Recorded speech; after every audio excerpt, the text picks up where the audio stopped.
He was a father, a husband, a teacher. But for over a decade, he was also the most feared serial killer in the Soviet Union.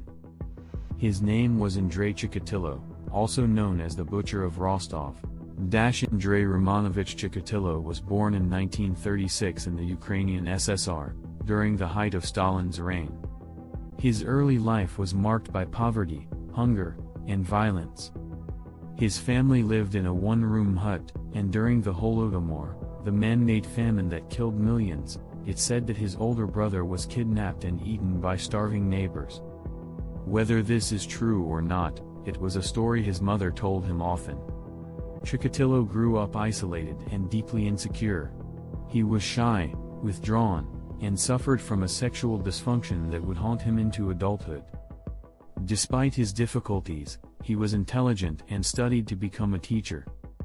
For a while, he led a seemingly normal life. He got married, had 2 children, and worked at several schools. But his problems didn't go away. He was reportedly caught molesting students, and eventually dismissed from teaching.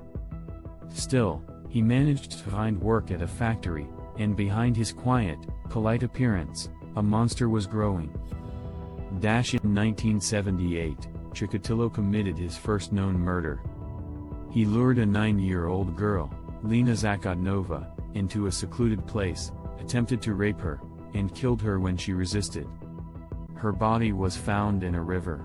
But the investigation focused on the wrong man, an innocent person who eventually confessed under pressure and was executed. With that, Chikatilo realized something terrifying: he could get away with murder. Over the next 12 years, he murdered at least 52 people, possibly more.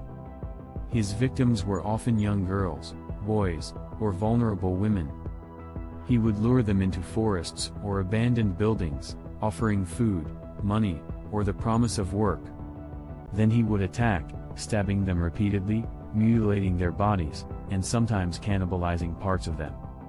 His methods were brutal and sadistic, but always calculated. He often brought a kit of weapons with him. And he changed locations constantly, making him hard to catch. The Soviet police were overwhelmed. At the time, the idea of a serial killer was seen as a Western concept, one that didn't fit with the image of the ideal Soviet society. So instead of admitting the truth, the authorities kept the crimes quiet. Investigations were limited. The press was silent. And many innocent men were arrested, some even executed, while Chikatilo continued to kill. It wasn't until 1990, 12 years after his first murder, that Chikatilo was finally caught. Police had placed undercover officers at train stations and bus stops, where many of the murders had occurred. One officer noticed Chikatilo acting strangely, approaching children, wandering without purpose. When he was arrested, they found a knife and a rope in his bag. But with no hard evidence, he was released. 2 weeks later, they arrested him again. This time, with stronger suspicions and new forensic analysis, they managed to extract a confession. Over the course of 9 days, Chikatilo described, in chilling detail, how he murdered dozens of people. He didn't cry. He didn't ask for forgiveness. He simply explained what he had done. His trial in 1992 was one of the most disturbing in Russian legal history. He sat in a steel cage inside the courtroom, laughing, yelling, even singing at times. The world saw the face of a man who showed no remorse for his crimes. He was convicted of 52 murders and sentenced to death. In 1994, Andrei Chikatilo was executed by a single gunshot to the head. Today, his case remains one of the most horrifying examples of serial murder, and one of the most devastating failures of Soviet justice.